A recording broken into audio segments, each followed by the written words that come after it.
नमस्कार, आप देख रहे हैं आवाज भारत। मैं अजित उपाध्याय।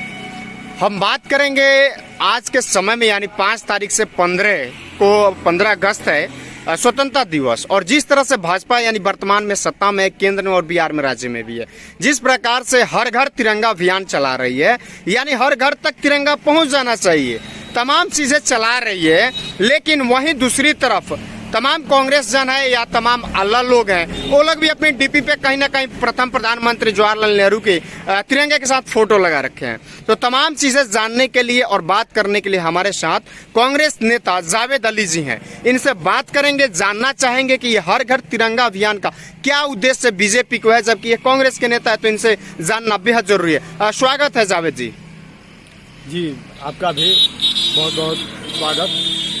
जावेद जी बताइए, हर घर तिरंगा अभियान, इससे कांग्रेस क्यों अलग थलग दिख रही है? देखिए, सबसे पहले तो सवाल ये है कि हर घर तिरंगा की बात कौन कर रहा है? क्या हर घर तिरंगा के नाम पे देश के जो प्रधानमंत्री जी हैं वो महंगाई, बेरोजगारी और किसानों की समस्याओं को लाइमलाइट से हटाने का प्रयास कर रहे हैं तिरंगा की आड़ में? और दूसरी चीज, ये तिरंगा की बात कौन कर रहा है? हमारे देश के प्रधानमंत्री आदरणीय श्री नरेंद्र मोदी जी जिस पाठशाला से निकले हैं, जिस पाठशाले का नाम है आरएसएस, तो आरएसएस तो एक विधान और एक निशान की बात करता है, वो तो मनुस्मृति की बात करता है और भगवा झंडे की बात करता है। ऐसे में ये तो स्वयं प्रधानमंत्री जी को ये सुनिश्चित करना चाहिए और उनको सबसे पहले निर्देशित करना चाहिए कि राष्ट्रीय स्वयंसेवक संघ के जो प्रमुख हैं मोहन भागवत जी, वो अपना डीपी बदलें। उनका जो भी सरसंचालक हैं वो लोग अपनी डीपी बदलें। ऐसे कैसे चलेगा? क्या लगता है कि डीपी अभी तक नहीं बदली है क्या आरएसएस का? बिल्कुल मोहन भागवत ने नहीं बदली है डीपी। किस चीज का झंडा लगा है वहाँ? तो मोहन भागवत की तस्वीर है। हाँ। और भगवा उनका झंडा है। हाँ। और बात यहाँ देश के प्रधानमंत्री इस अमृत उत्सव की कर रहे हैं, तो अमृत उत्सव से अछूता आरएसएस मुख्यालय कैसे रह सकता है? और आरएसएस क्या देश के तिरंगा और देश के संविधान से बड़ा है? आरएसएस और बीजेपी तो राष्ट्रहित की बात करती है, तो उसके ऊपर कैसे उंगली उठा रहे हैं? तो वही भारतीय जनता पार्टी, उसी भारतीय जनता पार्टी की नेत्री कंगना रनावत, तो वो तो कहते हैं कि 2014 में देश आजाद हुआ है। तो 75वां वर्षगांठ कैसे मन रहा है? तो यही तो आवरण है, यही तो माया है आरएसएस और भारतीय जनता पार्टी का, कि देश को किस तरीके से गुमराह किया जाए असल मुद्दों से, वाजिब जन सरोकार के मुद्दों से। अदरवाइज अभी 2014 से तो 8 साल हुआ है, अभी तो बच्चा जवान भी नहीं हुआ है, अभी तो ये लोग बचपने में हैं, और जिस बचपने में हैं उसी बचपने का परिचय ये लोग दे रहे हैं, वही परिचय दे रहे हैं। ये बचपना ही है ना।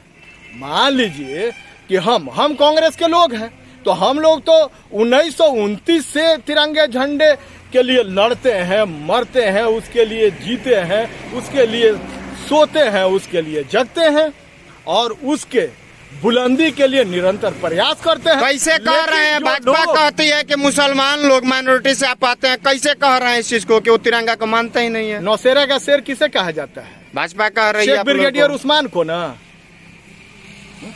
1965 में पाकिस्तान का छक्का कौन छुड़ाया था? वीर अब्दुल हमीद ने ना। उन्होंने अपने प्राणों की आहुति दी ना। और ये लोग तो बोलते हैं कि आरएसएस ने किया। आजादी के बाद महात्मा गांधी जी की हत्या हुई, इल्जाम आरएसएस पे लगा, सावरकर पे लगा, गोडसे पे लगा। सावरकर गोडसे तो लोग भगवान मानते हैं महाराज। सुनिए तो, मानने दीजिए।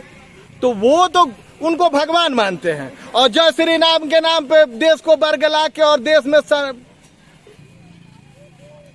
कैसे आप बता रहे हैं? आरएसएस तो तमाम चीजें कहता है कि 65-62 का आंदोलन हो, हम लोग लड़े हैं, और आप लोग कह रहे हैं कि आप कौन कौन सा वो मुसलमान लोग कमांडर लोगों का नाम गिना रहे, कैसे मतलब कैसे आप लोग क्या बात कर रहे हैं? बात कर रहे हैं आप? किस आप एक बताइए कि आजादी की लड़ाई में उससे पीछे का योगदान है, यानी 15 अगस्त 1947 से पहले भी ये नदारत थे। ये वो लोग हैं जो मुस्लिम लीग के सरकार सत्ता में सुख भोग रहे थे और अंग्रेजों की मुखबरी कर रहे थे। और आज ही के दिन 8 अगस्त 1942 को जो भारत छोड़ो आंदोलन का ऐलान गांधी जी ने किया, जिसने चूल हिला दी अंग्रेजों की, उस आंदोलन को कुचलने का ये लोग प्रयास कर रहे थे। भाई मोदी जी तो बोलते हैं कि बांग्लादेश को कहीं ना कहीं बांटने में हमारा योगदान था। बांग्लादेश को बांटने में मोदी जी का योगदान। बांग्लादेश गए थे तो बोल रहे थे बात को। तो मोदी जी ही बोल सकते हैं, इसलिए कि उतनी बड़ी रिप्यूटेड यूनिवर्सिटी दिल्ली यूनिवर्सिटी की उनकी सर्टिफिकेट देने में हवा खराब हो गई। तो ऐसा झूठ, ऐसा परपंच तो वही बना सकते हैं और वही करते हैं। वो काम तो सिर्फ दो लोगों का करते हैं, अडानी और अंबानी का। क्या है? वो तो बोलते हैं पूरा मतलब जितना भारतवर्ष है सबका हम काम करते हैं। अरे भैया, वो क्या काम करेंगे? उनके पार्टी के लोगों को तो आजादी 2014 में मिली है और वो माल बेच रहे हैं सारा 2014 से बना हुआ। जितनी भी सरकारी संपत्तियों को वो बेच रहे हैं वो सब 2014 से पहले की बनी हुई है। बीजेपी तो मार रही है कि 2014 से पहले कुछ था ही नहीं। माल महाराज का मिर्जा खेले हो रही। तो ये इतने बड़े परपंच रचने वाले लोग हैं, ये इतने झूठे लोग हैं और इनकी राष्ट्रभक्ति भी उसी झूठ के इर्द गिर्द घूम रही है। देशभक्ति के लिए हर घर तिरंगा। तो जो लोग 1929 से तिरंगा का सम्मान कर रहे हैं, तिरंगा के लिए लड़ रहे हैं, तिरंगा के लिए जी रहे हैं, तिरंगा के लिए मर रहे हैं, तो ये तो तिरंगा, हर घर तिरंगा की बात तो वो कर रहे हैं जो अभी 8 साल जिनकी उम्र हुई है, जिनके लिए आजादी 8 साल से मिली है। अच्छा, आपने अभी अपना घर में तिरंगा लगाया कि नहीं लगाया? बीजेपी वाला पूछेगा कि कांग्रेस के नेता बोल रहे थे। मेरे घर पे तो अभी भारतीय राष्ट्रीय कांग्रेस का झंडा है और वो भी 3 रंगों का है। और उसी भारतीय राष्ट्रीय कांग्रेस के झंडे ने कन्वे किया है आजादी के आंदोलन को। इसमें कौन सी छुपाने वाली बात है? हमारी शहादत, हमारी मेहनत, हमारे त्याग, तपस्या और बलिदान के दम पे ही भारत आजाद हुआ है। कैसे ही चीज को आप लोग कह देते हैं? भी बोल रहे हैं कि 2014 में आजादी पूर्ण रूप से मिली भारत को। एक सिंगल नेता, आरएसएस का हो, भारतीय जनता पार्टी का हो, हिंदू महासभा का हो, विश्व हिंदू परिषद का हो, बजरंग दल का हो, हिंदू युवा वाहिनी का हो, या जितनी भी इस तरीके की कट्टरपंथी संगठन भारत में कार्यरत हैं, अगर एक शहीद का नाम बता दें, चाहे आजादी से पूर्व या आजादी के बाद, तो आप जो कहिए मैं वो मान लूंगा। लेकिन आजादी से पहले या आजादी के बाद अगर भारत की एकता और अखंडता के लिए बलिदान देने की बात आई है, शहादत नोश फरमाने की बात आई है, तो हमारे नेता राष्ट्रपिता स्वर्गीय महात्मा गांधी जी शहीद हुए भारत की एकता और अखंडता के लिए। हमारे नेता स्वर्गीय श्रीमती इंदिरा गांधी जी शहीद हुई। हमारे नेता स्वर्गीय राजीव गांधी जी शहीद हुए। अच्छा, एक चीज बताइए, मुख्यमंत्री पंजाब को बचाने के लिए खालिस्तानियों से सरदार श्री बेअंत सिंह जी शहीद हुए। अच्छा, एक चीज बताए, 5 तारीख को हल्ला बोल। मैं तो डंके की चोट पे नाम गिना रहा हूँ और भी नाम मैं गिना सकता हूँ। आप उनके नेताओं से पूछिए, only single name before independent, after independent, एक नाम कोई नहीं बता सकता, क्योंकि योगदान ही नहीं है। ये लोग तो बेचने के लिए आए हैं।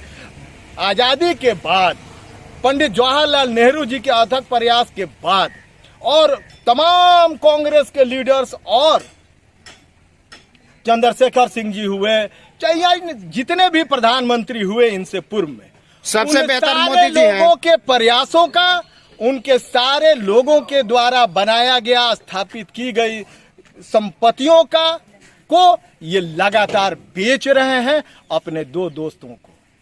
और भारत की तबाही लिखने में इनका सबसे बड़ा योगदान है, न कि भारत में शिक्षा बढ़ाने में, चिकित्सा बढ़ाने में, रोजगार देने में, किसानों की समस्या का समाधान करने में। हर स्तर पे ये फेल है।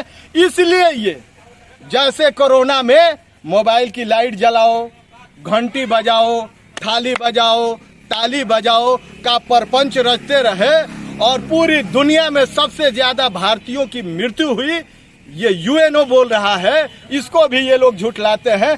तो ये अपनी नाकामियों को छद्म राष्ट्रवाद के नाम पे तिरंगा की आड़ में बार बार छुपाने का प्रयास करते हैं। अगर सम्मान होता इनके दिलों में तिरंगे का, तो ये इनकी विंग बलात्कारियों के पक्ष में तिरंगा यात्राएं नहीं निकालती। चलिए, धन्यवाद।